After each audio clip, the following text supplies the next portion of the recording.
جی تو دوستوں السلام علیکم، امید ہے آپ سب خیریت سے ہوں گے۔ آج ہم ڈسکس کر رہے ہیں کہ ہر جو مرڈر ہوتا ہے وہ 302 نہیں ہوتا۔ آپ سوچتے ہیں کہ یار یہ قتل ہو گیا ہے، اب اس کے اوپر 302 لگ گیا ہے، یہ عمر قید ہو جائے گی، اسے سزائے موت ہو جائے گی، لیکن کچھ عرصے بعد آپ دیکھتے ہیں وہ باعزت بری ہو جاتا ہے۔ تو اس کے پیچھے ہم جاننے کی کوشش کریں گے، فیکٹس دیکھیں گے کہ اس بیس پہ ایک ملزم باہر آ جاتا ہے باعزت بری ہو کر۔ تو فرسٹ آف آل اس کی ہم دیکھیں گے ٹائپس آف مرڈر۔ ان کی بیسیکلی 4 ٹائپس ہوتی ہیں۔ اس میں دیکھا جائے فرسٹ آف آل جو ہوتا ہے قتل عمد ہوتا ہے، دوسرا ہوتا ہے قتل شبہ عمد، اس کے بعد تیسرا ہوتا ہے قتل خطا، اس کے بعد ہوتا ہے قتل بسبب۔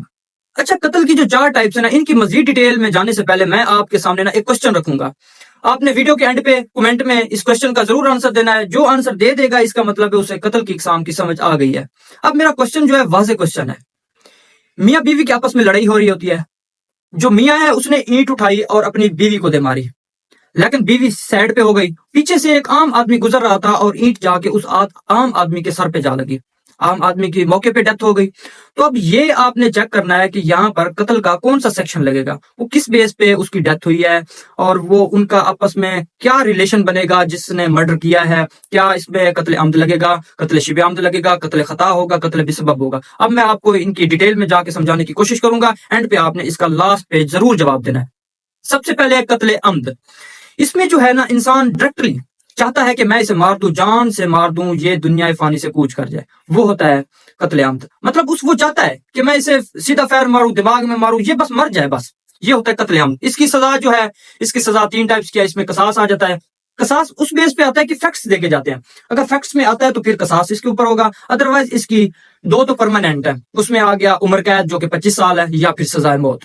اب اگر آپ جومینائل ہیں، 18 سال سے کم عمر کے ہیں، تو آپ کو 25 سال سزا ہوگی۔ اس کے بعد ہم نیکسٹ سیکشن پہ جاتے ہیں، قتل شبہ عمد۔ اس میں کیا ہوتا ہے؟ اس میں انسان یہ نہیں چاہتا کہ یہ مر جائے، وہ اسے نقصان کو پہنچانا چاہتا ہے، وہ کہتا ہے بس اسے نقصان کو پہنچا دوں، لیکن کوئی نقصان ایسا ہوتا ہے کہ اس بیس پہ نا اس کی ڈیتھ واقع ہو جاتی ہے۔ مثلا میں آپ کو ایک ایگزامپل دوں، وہ ڈنڈے سے وار کرتا ہے، سر پہ چوٹ لگ جاتی ہے۔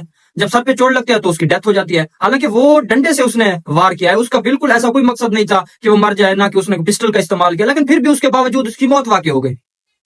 اب ہم بیس یہ دیکھیں گے، اب ایک میں آپ کو اس پہ ایک بیس بتاؤں کہ کچھ مریض ہوتے ہیں جن کا خون نا بہت پتلا ہوتا ہے، تھیلیسیمیا کے جو مریض ہوتے ہیں، وہ ان کا خون رکنے کا نام نہیں لیتا۔ فرض کیا اگر کسی نے اسے کوئی حملہ کیا ہے تو اس کا خون بہنا شروع ہو گیا، اگر اسے پتا ہے کہ یہ تھیلیسیمیا کا مریض ہے تو پھر بھائی اس کے اوپر قتل عمد لگے گا، کیونکہ وہ جان بوجھ کر ایک اس نے اسکیم بنائی ہے، ترتیب بنا کے اسے مرڈر کرنے کی کوشش کی ہے۔ اگر اسے نہیں پتا یہ تھیلیسیمیا کا مریض ہے تو پھر اس بیس پہ اس کے اوپر لگے گا قتل شبہ عمد، کیونکہ اس نے صرف اسے چوٹ پہنچانے کی کوشش کی ہے، لیکن اس کا جو ڈیزیز تھی وہ سامنے آ گیا اور اس بیس پہ اس کی ڈیتھ ہو گئی ہے، تو اس میں لگے گا قتل شبہ عمد۔ اور اس میں بندے کو سزائے موت کی سزا نہیں ہوگی، اس میں 2 ہوں گی، یا اسے دیت دینی ہوگی۔ دیت وہ ہے کہ گورنمنٹ ہر سال تعین کرتی ہے کہ کتنی دیت بنتی ہے، یا دیت دے گی، یا پھر وہ ہوگا کہ اس کے اوپر عمر قید کی سزا ہوگی، یعنی کہ 25 سال سزا۔ اس کے بعد ہم نیکسٹ دیکھیں گے قتل خطا۔ اب قتل خطا کیا ہوتا ہے؟ یہ بہت اہم ہے، کیونکہ ہر انسان کوشش کرتا ہے جب اسے مرڈر ہو جاتا ہے تو وہ کہتا ہے کہ میں نے قتل خطا میں ہوا ہے یا قتل بسبب ہوا ہے۔ تو اب یہ جو 2 اہم سیکشن ہے نا، تو ان سے لوگ ان میں جا کے گھسنے کی کوشش کرتے ہیں آفٹر مرڈر۔ تو ہم ان کو دیکھنے کی کوشش کریں گے کون کون سی بیسز ہیں، کون سے فیکٹس ہوتے ہیں جن کی بیس پہ اس کے اوپر قتل خطا آتا ہے۔ اب قتل خطا ہے کیا؟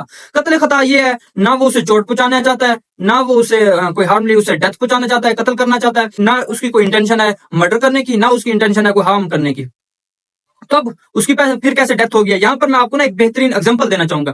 ایگزامپل بھلا کیا ہے؟ دیکھیں نا، کچھ دوست احباب جاتے ہیں، جیسے شغل میلہ لگاتے ہیں، بھیا چلے ہم شکار پہ چلتے ہیں، تو اس بیس پہ جب وہ شکار پہ جاتے ہیں تو وہ جب گن سے نشانہ لگانے لگتا ہے تو اس بیس پہ نا اس کا نشانہ مس ہو کے نا کسی دوسرے پرسن تھرڈ پارٹی کو لگ جاتا ہے، تو اس کی موقع پہ ڈیتھ واقع ہو جاتی ہے۔ تو اس بیس پہ قتل خطا ہوگی، کیونکہ نہ وہ اس نے جان بوجھ کر یہ کام کیا۔ آج کل جو ایشو بنا ہوا ہے لائسنس کا، موٹر سائیکل کا، جس کے پاس لائسنس نہیں ہے اسے کہتے ہیں یا تو آپ کے اوپر FIR دے دی جائے گی یا فوراً لائسنس بنوائیں۔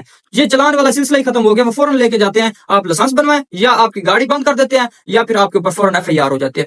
یہ 3 انہوں نے آپشن دیے ہوئے ہیں آپ کو۔ اب یہ لائسنس والا ایشو کہاں سے ہوا؟ لاہور میں ایک لڑکا تھا جس کی عمر تقریباً کوئی 16-17 سال کے قریب تھی، تو اس کا لائسنس بھی نہیں بنا ہوا، تو اس نے گاڑی چلائی ہوئی تھی اور فٹ پاتھ پر کافی سارے لوگ سوئے ہوئے تھے، رات کا ٹائم تھا، تو اس نے ان لوگوں کو کچل دیا، جس بیس پہ کافی سارے لوگوں کی ڈیتھ واقع ہو گئی اور کچھ لوگ کافی انجرڈ ہو گئے، جس بیس پہ ہائی کورٹ نے فوراً ایکشن لیا۔ اور جب اس کو لڑکے کو ڈھونڈا گیا تب پتا چلا کہ یہ ایک تو بچہ ہے، اس کا لائسنس نہیں بنا ہوا۔ تب ہائی کورٹ نے آرڈر دیا کہ جس کا بھی لائسنس نہیں بنا ہوا اسے فوراً اریسٹ کریں، FIR دیں، یا پھر اس کے اوپر